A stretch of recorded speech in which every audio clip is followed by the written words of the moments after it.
या देवी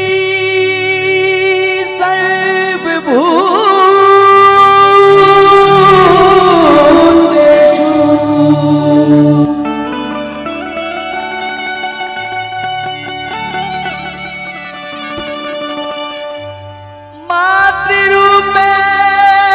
मातृरूपेण संस्थिता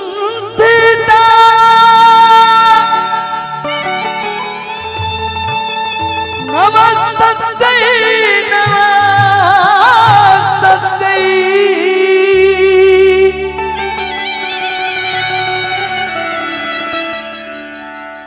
नमस्तस्यै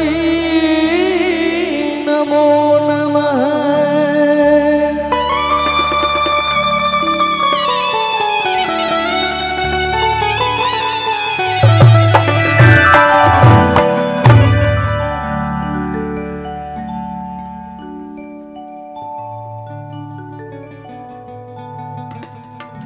बहुत पुराना भजन। तरसन लाछी छियाई अरे भूखे नौ दिन रह जाई माई शेरा वाली।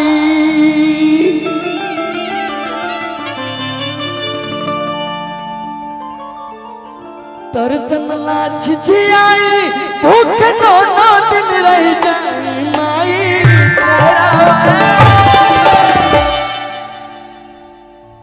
तुम कबो ना बनिया लेकिन ये ढाले और हाथ उठा के ताली बजा के कहे के बा कि माटी के मूर्ति में से प्रकट हो जाई माई शेरा वाली।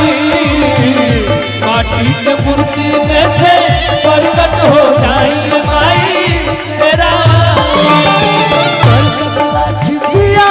भूख दोनों दिन रह जाई माई शेरा वाली। भूख दोनों दिन रह जाई माई शेरा वाली।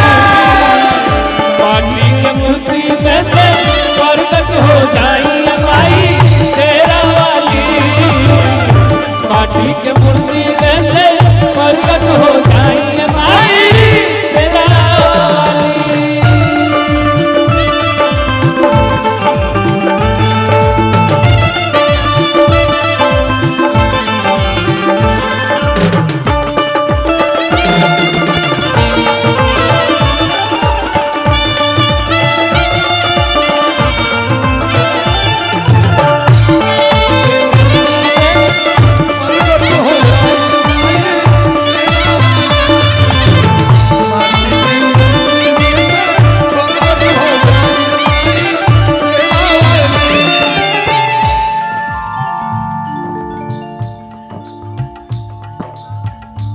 आदरणीय मंत्री जी, आपके तरफ से ढेर सारा पुरस्कार आशीर्वाद स्वरूप मिलल। अभिनंदन वर्तन बा, यथोचित सम्मान बा।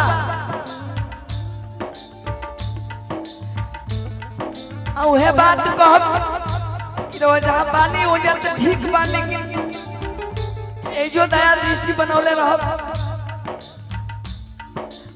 आगे बाबा भोलेनाथ कल्याण करो। ये कहो बेटवा पर रही हम सदा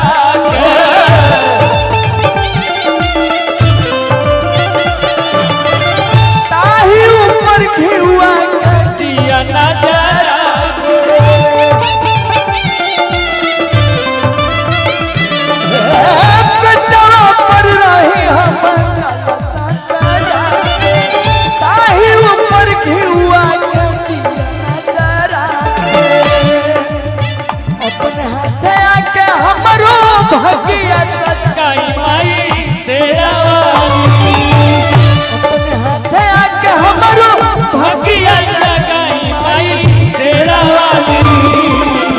माटी के मूर्ति में से प्रकट हो जाए माई शेरा वाली। माटी के मूर्ति में से प्रकट हो जाए माई शेरा वाली।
माई हमर को गए हैं तेरा सवरिया ए माई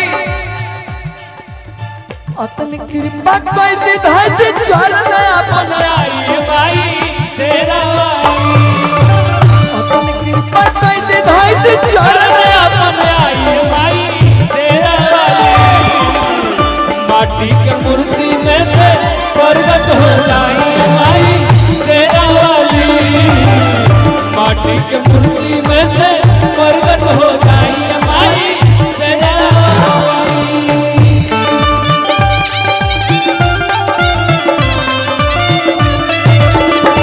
बुढ़िया के भेंट धइले काली माई हो हमरा घर नाही किन्हत हमर माई हो हमरा घर नाही किन्हत हमर माई हो हमरा घर माटी में प्रकट हो जाई माई तेरा